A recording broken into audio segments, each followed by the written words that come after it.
समय में बदलाव भी किया गया है। अब रात 9 बजे तक भक्त दर्शन कर सकेंगे अपने आराध्य रामलला।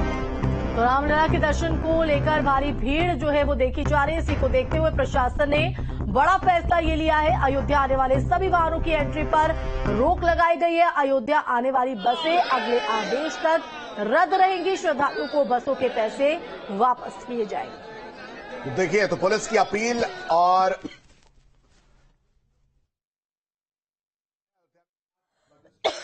की तैनाती की गई है। श्रद्धालुओं से संयम बरतने की अपील की गई है। अयोध्या में रामलला पहले दिन 5 लाख श्रद्धालुओं ने दर्शन किए। कतार लगाकर दर्शन करने की अपील पुलिस की तरफ से की जा रही है। आज दूसरा दिन है, आपको बताएं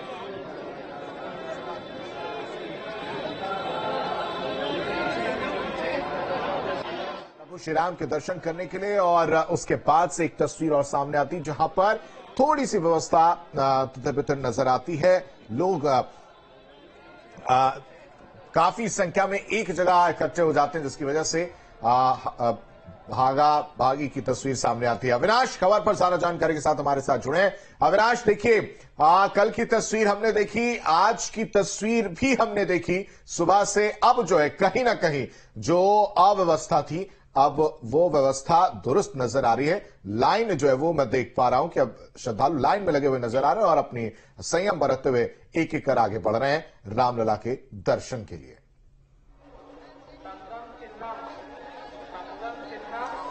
बिल्कुल सही कहा आपने आशीष। देखिए, अगर आज की बात करें तो आज सब कुछ व्यवस्थित नजर आ रहा है यहाँ पर। और जहाँ पर मैं मौजूद हूँ, चूंकि जन्मभूमि पथ है और यहीं से श्रद्धालु मंदिर में प्रवेश कर रहे हैं। सबसे पहले आपको तस्वीर दिखा दूं। सुबह में जो तादाद थी थोड़ी कम जरूर थी, लेकिन अब कल जैसी स्थिति है, यानी कि जितनी तादाद में कल श्रद्धालु यहाँ पर पहुंच रहे थे, कुछ वैसी ही स्थिति इस वक्त यहाँ पर देखने को मिल रही है। हालांकि आज अच्छी बात यह है कि श्रद्धालु बाकायदे लाइन में वो अंदर जा रहे हैं और जो बैरिकेड्स लगाए गए थे, चूंकि उसका नियमतः हर कोई यहाँ पर पालन कर रहा है। ये तस्वीर देखिए, जन्मभूमि पथ की तस्वीर है। चूंकि कल की तस्वीर यहाँ पर अलग थी, क्योंकि कल जो श्रद्धालु यहाँ पर पहुंच रहे थे वो अचानक से इस गेट पर इकट्ठा हो जा रहे थे प्रवेश द्वार पर, और उसकी वजह से कहीं ना कहीं जो अव्यवस्था थी वो फैली थी। हालांकि अब सब कुछ व्यवस्थित हो चुका है। और जो चाहे हम अयोध्या के प्रशासनिक और पुलिस अधिकारियों की बात करें या फिर लखनऊ के जो शासन के अधिकारी हैं, वो भी सुबह से ही यहाँ पर डेरा डाले हुए हैं। चाहे हम डीजी लॉ एंड ऑर्डर की बात करें, पीएस होम की बात करें, सारे अधिकारी यहाँ पर मंदिर परिसर के अंदर मौजूद हैं। लेकिन बड़ी तादाद में ये देखिए, श्रद्धालुओं का जो रेला है वो टेढ़ी बाजार की तरफ से चला आ रहा है। और जैसे जैसे दिन चढ़ेगा, देखिए, चूंकि सबसे महत्वपूर्ण बात आशीष ये है कि जो पारा है काफी नीचे चला गया है। हाड़ कपाने वाली इस वक्त ठंड है, कोहरा बहुत ज्यादा है। बावजूद इसके श्रद्धालुओं के जोश और उत्साह में कहीं से कोई कमी होती नहीं दिख रही है। और न सिर्फ जो आप मेरे पीछे तस्वीर देख रहे हैं, बल्कि अगर दूसरी तरफ की बात करें, मैं विजय सुमेंद्र से बोलूंगा कि एक बार पीछे की भी तस्वीर दिखाएं। ये देखिए दूसरी तरफ की तस्वीर, जो हनुमानगढ़ी की तरफ से जो रास्ता आता है, उधर से भी श्रद्धालुओं की एक बड़ी तादाद आपको सड़क पर दिख जाएगी। कल जो स्थिति थी, चूंकि कल थोड़ी सी कह सकते हैं कि जो मौसम थोड़ा था वो सही था, लेकिन आज ठंड बहुत ज्यादा है। बावजूद इसके जो श्रद्धालुओं की तादाद है वो लगातार यहाँ पर बढ़ती हुई आपको नजर आ सकती है। बड़ी तादाद में, बड़ी संख्या में जो श्रद्धालु हैं इस वक्त यहाँ पर मौजूद है। कुछ श्रद्धालुओं से बातचीत भी कर लेते हैं। कहाँ से आप लोग पहुंचे? जी, मैं गोंडा से हूँ। गोंडा से हैं? जी जी। दर्शन हो गया? हाँ, बहुत आसानी से, बहुत अच्छी तरह से। ऐसा लगा पहला दर्शन? दिव्य ये 500 साल की तपस्या आज पुरुषार्थ हो गई, जो कि जिसका श्रेय योगी जी, मोदी जी को जाता है। और बहुत अच्छी सारी व्यवस्थाएं बहुत अच्छे हैं। दर्शन भी आसानी से हो रहा है, सुलभ हो रहा है, किसी तरह की कोई अव्यवस्था नहीं है। कोई दिक्कत? पुलिस प्रशासन का बहुत सहयोग मिल रहा है। हमारे पुलिस विभाग के बड़े अधिकारी भी बहुत अच्छी से कर रहे हैं और सब ये लोग दूसरे कॉपरेटिव पूरा राममय हो गया है। लग रहा है जैसे भगवान राम प्रसाद पूरी बहुत अच्छा हो गया। कहाँ से आप आए हैं? कन्नौज से आया हूँ मैं। कन्नौज से आए हैं, क्या नाम है आपका? ऋतिक गुप्ता नाम है मेरा सर। ऋतिक, कन्नौज से आप आए हैं, इतनी दूरी तय करके रामनगरी में है, दर्शन हो गया? जी, बहुत सुलभ और बहुत अच्छे दर्शन हुए हैं।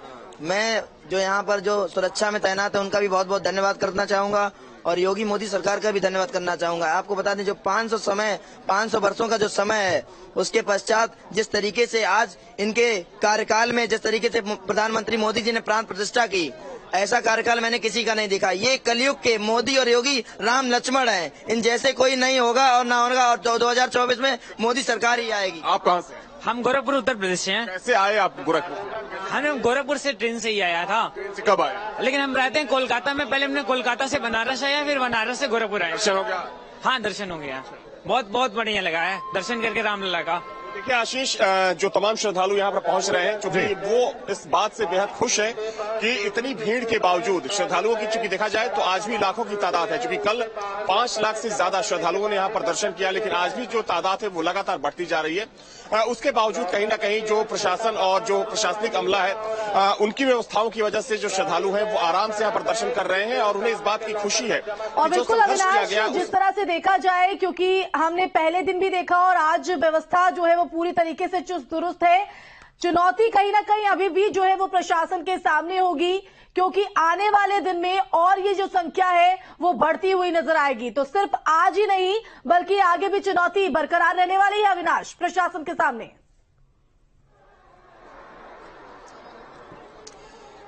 बिल्कुल सही कहा आपने आशमा। देखिए, जैसा कि मैंने पहले कहा कि आज ठंड बहुत ज्यादा है और चूंकि आज भी जो तादाद है श्रद्धालुओं की वो कम नहीं है, लेकिन सोचिए कि जब पारा ऊपर जाएगा और ठंड थोड़ी सी कम होगी तो जो श्रद्धालु होंगे, खासतौर पर जो आसपास के गांवों के श्रद्धालु हैं, उनकी तादाद अभी बहुत ज्यादा नहीं दिख रही है।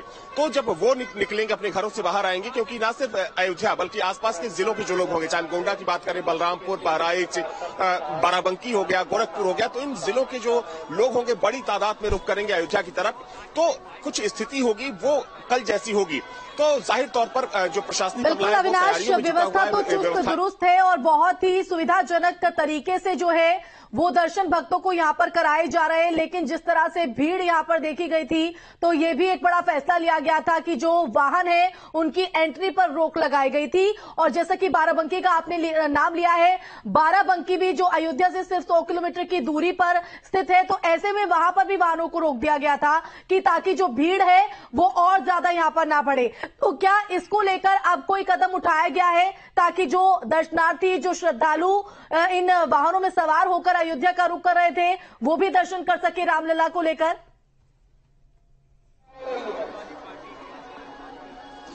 देखिए, जो कल फैसला लिया गया आशमा, चूंकि भीड़ को देखते हुए फैसला लिया गया था क्योंकि कल भीड़ बहुत ज्यादा हो गई थी। और सबसे महत्वपूर्ण बात यह था कि कल प्राण प्रतिष्ठा को सिर्फ 1 दिन हुए थे और जो बाहर से लोग आकर रुके हुए थे यहाँ पर 3 से 4 दिनों से अलग अलग राज्यों से, उनकी भी तादाद बहुत ज्यादा थी। तो उस स्थिति में फैसला लिया गया था। लेकिन चूंकि अब सब कुछ अंडर कंट्रोल है तो जाहिर सी बात है कि जो व्यवस्थाएं होंगी एक बार फिर से सुचारू रूप से संचालित की जाएंगी। जहां तक सवाल गाड़ियों की एंट्री को लेकर है तो अभी भी जो अयोध्या की सीमा है उसको पूरी तरीके से सील किया गया है। जो जरूरी सेवाएं हैं सिर्फ उन्हीं सेवाओं से जुड़ी गाड़ियों को अंदर आने की परमिशन है। लेकिन अगर हम यात्री गाड़ियों की बात करें, खासतौर पर बसेस की बात करें या जो दूसरी ट्रेवलर गाड़ियां होती हैं उनकी बात करें, तो उनकी एंट्री अभी भी रोकी गई है। क्योंकि देखा जाए तो अभी भी लाखों की तादाद में जो श्रद्धालु हैं वो इस वक्त अयोध्या में मौजूद है। वैसे में अगर बसों की एंट्री खोली जाती है अयोध्या में तो एक बार फिर से जो अचानक से भीड़ होगी वो अयोध्या की सड़कों पर होगी और जो पूरी व्यवस्था होगी वो चरमरा सकती है। इस लिहाज से प्रशासन के द्वारा ये जरूरी कदम उठाया गया है कि जब तक जो सामान्य स्थिति ना बन जाती है, क्योंकि भीड़ देखिए, एक बार फिर आपको तस्वीर दिखा दूं क्योंकि इन तस्वीरों के जरिए लोग समझ सकते हैं कि इस वक्त अयोध्या का माहौल कैसा है और किस तादाद में लोग यहाँ पर मौजूद हैं। चाहे हम जन्मभूमि पथ की बात करें या फिर जहां से लाइन शुरू हुई है, चूंकि टेढ़ी बाजार की तरफ से ये लाइन शुरू हुई है और तकरीबन 800 मीटर लंबी ये लाइन है, तो आप समझ सकती हैं। और दोनों तरफ, चूंकि देखिए, एक तरफ से जाने का रास्ता है मंदिर के अंदर प्रवेश करने का और जो लोग श्रद्धालु अंदर मंदिर में दर्शन और पूजन कर ले रहे हैं उन्हें गेट नंबर 3 से बाहर निकाला जा रहा है, यानी कि वो सामने की तरफ से आ रहे हैं। तो दोनों तरफ से जो पूरा रास्ता है लोगों से भरा हुआ है। और दूसरी तरफ अगर हम लता चौक की बात करें तो लता चौक की तरफ से भी श्रद्धालुओं के आने का सिलसिला लगातार जारी है। तो ये स्थिति है। हालांकि माना जा रहा है कि अगले 1 से 2 दिनों में जो बस सेवाएं हैं उनका संचालन फिर से शुरू कर दिया जाएगा, क्योंकि देखा जाए तो एक बड़ी तादाद है, एक बड़ी आबादी है जो अयोध्या आना चाहते हैं। और चूंकि बहुत समय से वो प्लान कर रहे थे कि जैसे ही प्राण प्रतिष्ठा यहाँ पर होगी उसके बाद वो अयोध्या आएंगे और यहाँ पर दर्शन पूजन करेंगे, राम मंदिर जाएंगे। तो ये एक कह सकते हैं कि व्यवस्था को सुदृढ़ करने के लिए, बेहतर बनाने के लिए कोशिश की जा रही है। लेकिन जब तक स्थिति पूरी तरीके से अंडर कंट्रोल नहीं होगी बसों का संचालन बंद रहेगा। और साथ ही में जो ट्रेनें डाइवर्ट की गई है, माना जा रहा है कि अगले 1 हफ्ते के दौरान जो ट्रेनें डाइवर्ट की गई थी उनका संचालन एक बार फिर से शुरू किया जाएगा। तो ये अभी स्थिति है। ये बातें तो हो गई संचालन को लेकर, डाइवर्जन को लेकर, व्यवस्थाओं को लेकर अगर समझा जाए तो एक सवाल मन में यह भी आता अविनाश कि जो श्रद्धालु पहुंच रहे हैं उनके लिए किन चीजों की व्यवस्था जो है मंदिर परिसर में या जहां से लाइन लग रही वहां पर या फिर अयोध्या में खास तौर पर की गई है कि ताकि श्रद्धालुओं को परेशानी ना हो, और इसको लेकर क्या कुछ निर्देश मुख्यमंत्री की तरफ से दिए गए हैं?